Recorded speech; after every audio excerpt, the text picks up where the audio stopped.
ಕನ್ನಡಿಗರಿಗೆ ಅವಮಾನ ಆಗೋ ರೀತಿಯಲ್ಲಿ ಮಾತನಾಡಿದ್ದಂತಹ ಸೋನು ನಿಗಮ್ ಅವರು ನಾಮಕಾವಸ್ಥೆ ಕ್ಷಮೆ ಕೇಳಿದ್ದಾರೆ ಅನ್ನೋಂಥದ್ದು ಸಾಕಷ್ಟು ಕನ್ನಡಿಗರ ಆಕ್ರೋಶಕ್ಕೆ ಕಾರಣ ಆಗಿದೆ. ಸೊ ಸದ್ಯಕ್ಕೆ ಏನಂತಂದ್ರೆ ಕುಲದಲ್ಲಿ ಕೀಳಾವುದೋ ಸಿನಿಮಾದಲ್ಲಿ ಸೋನು ನಿಗಮ್ ಅವರು ಒಂದು ಹಾಡು ಆಡಿದ್ರು. ಬಟ್ ಅವ್ರು ಕ್ಷಮೆ ಕೇಳಿದಂಥ ರೀತಿ ಸರಿ ಇಲ್ಲ. ಅವರು ಕನ್ನಡಿಗರ ಪರವಾಗಿ ಕನ್ನಡಿಗರ ವಿಚಾರವಾಗಿ ಮಾತನಾಡಿದಂಥದ್ದು ಕೂಡ ಸಮಂಜಸವಾಗಿರಲಿಲ್ಲ ಅನ್ನುವಂಥ ಕಾರಣಕ್ಕೆ ಈಗ ಆ ಹಾಡನ್ನು ಧಿಕ್ಕರಿಸಿ ಕನ್ನಡಿಗರೊಬ್ಬರಿಗೆ ಅವಕಾಶ ಕೊಡಲಾಗಿದೆ. ಸೊ ಇದು ಪ್ರಚಾರದ ಗಿಮಿಕ್ ಅಲ್ಲ ಅನ್ನುವಂಥದ್ದನ್ನು ಕೂಡ ನಿರ್ದೇಶಕರು ಹೇಳಿದ್ದಾರೆ. ಎಲ್ಲ ವಿಚಾರಗಳ ಬಗ್ಗೆ ಮಾತಾಡಲಿಕ್ಕೆ ನಿರ್ದೇಶಕ ರಾಮನಾರಾಯಣ ಅವರು ನಮ್ಮ ಜೊತೆ ಇದ್ದಾರೆ. ಅವ್ರನ್ನೇ ಮಾತಾಡ್ಸೋಣ. ಸರ್, ಈಗ ಸಹಜವಾಗಿ ಸಿನಿಮಾ ರಿಲೀಸ್ ಅಂತಕ್ಕೆ ಬಂದಾಗ ಇಂಥದ್ದೊಂದು ಸಂದರ್ಭ ಬಂದಾಗ ಎಲ್ಲ ಒಂದು ರೀತಿ ಸಿನಿಮಾದ ಪ್ರಚಾರದ ಗಿಮಿಕ್ ಅನ್ನುವಂಥದ್ದು ಮಾತು ಕೇಳಿ ಬರುತ್ತೆ. ಸೋನು ನಿಗಮ್ ಅವರು ಕ್ಷಮೆ ಕೇಳಿದ್ರು ಕೂಡ ಆ ಹಾಡನ್ನು ತೆಗೆದು ಹಾಕ್ತಾ ಇದ್ದೀರಿ. ಸೊ ನಿಮ್ಮ ಆ್ಯಕ್ಚುಲ್ ನಿರ್ಧಾರ ಏನಾಗಿತ್ತು ಅಂತ? ಸರ್, ಖಂಡಿತ ಅವರು ಮೊದಲನೇ ದಿವಸ ಅದೊಂದು ವೈರಲ್ ಆಯಿತು. ಅವ್ರು ಏನೋ ಮಾತಾಡಿದ್ದು ಯಾವುದೋ ಒಂದು ವೇದಿಕೆ ಮೇಲೆ. ಅವತ್ತೇ ನಾವು ನಮ್ಮ ಟೀಮು ಡಿಸ್ಕಸ್ ಮಾಡಿಬಿಟ್ವಿ. ಎಂಥ ನನ್ನ ಮಗನ ಕೈಯಲ್ಲಿ ಆಡಿಸ್ಬಿಟ್ವಪ್ಪ, ಇಂಥ ಕಚಡ ನನ್ನ ಮಗ ಈ ಥರ ಸ್ಟೇಟ್ಮೆಂಟ್ ಕೊಡ್ತಾ ಇದ್ದಾನೆ, ಎಂಥ ಪದ ಬಳಸ್ತಾ ಇದ್ದಾನೆ ಅಂತ. ಅವತ್ತು ಅಭಿ, ಪಾರ್ಟ್ನರ್ಶಿಪ್ ಫರ್ಮ್ ಸ್ಟಾರ್ಟ್ ಮಾಡಬೇಕಾ ಅಥವಾ ಪ್ರೈವೇಟ್ ಲಿಮಿಟೆಡ್ ಕಂಪ್ನಿ ಸ್ಟಾರ್ಟ್ ಮಾಡಬೇಕಾ? ಕನ್ಫ್ಯೂಷನ್ ಯಾಕೆ? ಒಬ್ಬ ಎಕ್ಸ್ಪರ್ಟ್ ಜೊತೆ ಮಾತಾಡು. ಎಕ್ಸ್ಪರ್ಟಾ? ಎಲ್ಲಿ? Boss Vala. Boss Vala, B the boss. Decide ಮಾಡಿದ್ವಿ, ನಮ್ಮ ಸಿನಿಮಾದಲ್ಲಿ ಅವ್ನ ಸಾಂಗ್ನ ಕಿತ್ತಾಕ್ಬಿಡೋಣ ಅಂತ.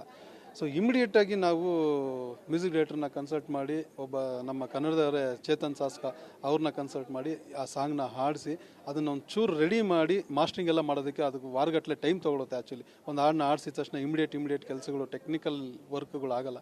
ಅದೆಲ್ಲ ಈಗ ರೆಡಿ ಆಗೋ ಅಷ್ಟರಲ್ಲಿ ಒಂದು ಬೆಳವಣಿಗೆ ಏನಾಯಿತು ಅಂದರೆ, ಅವ್ನು ಕೇಳಿದ ತಪ್ಪಿಗೆ ನಮ್ಮ ಚೇಂಬರ್ ಅವರು ಬ್ಯಾನ್ ಮಾಡಬೇಕು ಅಂತ ಬ್ಯಾನ್ ಮಾಡಿದ್ರು. ಅದೇ ಟೈಮ್ಗೆ ಸೋನು ನಿಗಮ್ ಕ್ಷಮೆ ಯಾಚಿಸ್ದ.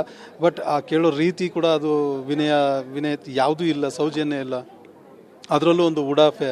ಸೊ ಅದೆಲ್ಲ ನೋಡ್ತಾ ನಮಗೂ ಇನ್ನೂ ಕೋಪನೂ ಬರ್ತಿತ್ತು. ಜೊತೆಗೆ ಇಂಥ ಕಳಪೆ ಇಂಥ ಒಂದು ವ್ಯಕ್ತಿ ಕೈಯಲ್ಲಿ ನಾವು ಆಡಿಸ್ಬಿಟ್ಟು ಅಂತ. ಸೊ ಅದಕ್ಕೆ ನಾವೊಂದು ಡಿಸಿಷನ್ ತೊಗೊಂಡ್ವಿ ಸರ್. ಸೊ ಯಾವುದೇ ಕಾರಣಕ್ಕೂ ಆ ಹಾಡನ್ನ ನಾವು ಇಟ್ಕೊಳ್ಳೋದೇ ಬೇಡ ಅಂತೇಳಿ ಚೇಂಜ್ ಮಾಡಿದ್ವಿ. ಸರ್, ಈಗ ಸಿನಿಮಾದಲ್ಲಿ ಸೋನು ನಿಗಮ್ ಅವರ ಹಾಡು ಆಲ್ರೆಡಿ ಹಾಡಿಸಿದ್ರಿ. ಸೊ ರಿಲೀಸ್ ಕೂಡ ಆಗಿತ್ತು ಸೋಷಿಯಲ್ ಮೀಡಿಯಾದಲ್ಲಿ. ಬಟ್ ಈಗ ಅದನ್ನು ತೆಗೆದು ಹಾಕೋದ್ರಿಂದ ಸೊ ನಿಮ್ಮ ಸಿನಿಮಾಗೆ ಯಾವುದೇ ರೀತಿ ಎಫೆಕ್ಟ್ ಆಗಲ್ವಾ? ಸೊ ಹೇಗೆ? ಈಗ ಚೇತನ್ ಸೋಸ್ಕಾ ಅವ್ರ ಜೊತೆಗೆ ಹಾಡು ಆಡಿಸಿದ್ರಿ. ಸೊ ಈಗ ಅದನ್ನು ಹಿಂದೆ ಹಾಡಿರುವಂಥ ಹಾಡನ್ನು ಯೂಟ್ಯೂಬಲ್ಲಿ ಹಾಗೆ ಇರುತ್ತಾ, ತೆಗಿತೀರಾ ಏನೋ ಅನ್ನೋಂಥದ್ದು ಮಾಹಿತಿ? ಸರ್, ಈಗ ಏನೋ ಒಂದು ಹುಣ್ಣಾಗುತ್ತೆ. ಆ ಹುಣ್ಣಾದಾಗ ಅದು ಗ್ಯಾಂಗ್ರೀನ್ ಆಗಿ ಕೈಯೋ ಕಾಲು ಎಲ್ಲ ಕೊಳೆಯುವಂಥ ಪರಿಸ್ಥಿತಿ ಬಂದಾಗ ಡಾಕ್ಟ್ರ್ ಹೇಳ್ತಾರೆ ಈ ಕಾಲು ತೆಗಿಲೇಬೇಕು ಅಂತ. ತೆಗೆದ್ರೆ ಮನುಷ್ಯ ಜೀವಂತವಾಗಿ ಉಳ್ಕೊತಾನೆ ಅಂತ. ಇಲ್ಲ, ನಾನು ಕಾಲು ಹಂಗೆ ಇಟ್ಕೊತೀನಿ ಅಂದರೆ ಮನುಷ್ಯನೇ ಸಾಯ್ತಾನೆ. ಸೊ ಅದನ್ನು ಕತ್ತರಿಸಿ ಬಿಸಾಕ್ಬೇಕು ಸರ್. ಸೊ ನಮ್ಮ ಸಿನಿಮಾಗೆ ಯಾವುದೇ ಕಾರಣಕ್ಕೂ ತೊಂದರೆ ಇದರಿಂದ ಸಾಧ್ಯನೇ ಇಲ್ಲ ಸರ್. ಇನ್ನೂ ನಮ್ಮ ಕನ್ನಡಿಗರು ನಮ್ಮ ಸಿನಿಮಾ ಬಗ್ಗೆ ಇನ್ನೂ ಒಂದು ಅಭಿಮಾನ ಜಾಸ್ತಿನೇ ಬರುತ್ತೆ ಹೊರತು ಯಾವುದೇ ಕಾರಣಕ್ಕೂ ನಮ್ಮ ಸಿನಿಮಾಗೆ ತೊಂದರೆ ಆಗೋದಿಲ್ಲ ಸರ್. ಈಗ ಸೋನು ನಿಗಮ್ ಅವರ ಮನಸ್ಸಲ್ಲಿ ಕನ್ನಡದ ಬಗ್ಗೆ ಇದ್ದಂತಹ ತಾತ್ಸಾರ ಎಲ್ಲೋ ಒಂದು ರೀತಿ ಅದು ಇದ್ದಂಥದ್ದು ಅನಿರೀಕ್ಷಿತವಾಗಿ ಹೊರಗೆ ಬಂತು ಅಂತ ಅನ್ಸುತ್ತೆ. ನೀವು ಸಿನಿಮಾದವರಾಗಿ ಸಾಕಷ್ಟು ಸಂದರ್ಭಗಳಲ್ಲಿ ಅವರು ತಾತ್ಸಾರದ ಮನೋಭಾವನೆ ತೋರುವಂತಹ ಘಟನಾವಳಿಗಳು ಕೂಡ ನಡೆದಿದೆ ಅನ್ನುವಂಥದ್ದು, ಅದ್ರ ಬಗ್ಗೆ ಏನು ಹೇಳ್ತೀರಿ ಅಂತ? ಸರ್, ಇದು ನಿಜ. ಯಾವುದೇ ಒಬ್ಬ ವ್ಯಕ್ತಿ ಮನಸ್ಸೊಳಗೆ ಏನಿದೆಯೋ ಅದೇ ಆಚೆ ಬರೋದು ಅಂತಾರೆ. ಅಂದರೆ ಅವನು ಅದನ್ನು ಎಲ್ಲರ ಮುಂದೆ ಪ್ರದರ್ಶಿಸೋವಂಥ ಸಮಯ ಅವನಿಗೆ ಗೊತ್ತಿಲ್ಲದೆ ಬಂದ್ಬಿಟ್ಟಿದೆ. ಅವತ್ತು ಅವನು ಅದನ್ನು ತುಂಬ ಒಳಗಡೆ ಬೇರೆ ರೀತಿಯಲ್ಲಿ ಯೋಚನೆ ಮಾಡಿರ್ತಾನೆ ಕೂಡ. ಕನ್ನಡಿಗರ ಬಗ್ಗೆ ಎಷ್ಟೋ ಅವಮಾನಗಳನ್ನ ಮನಸ್ಸಲ್ಲೇ ಅವನು ಥಿಂಕ್ ಮಾಡಿ, ಇಲ್ಲ ಅವನ ಸರ್ಕಲಲ್ಲೇ ಮಾತಾಡಿರ್ತಾನೆ ಕೂಡ. ಅದು ಆ ವೇದಿಕೆಯಲ್ಲಿ ಟಕ್ಕಂತ ಆಚೆ ಬಂದ್ಬಿಟ್ಟಿದೆ. ಅದರ ಅರಿವಿಲ್ಲದೆ ಬಂದ್ಬಿಟ್ಟಿದೆ ಅವನಿಗೆ. ಬಟ್ ಅದು ಅವನ ಒಳಗಡೆ ಇರೋದೇ, ಅದೇ ಸತ್ಯ.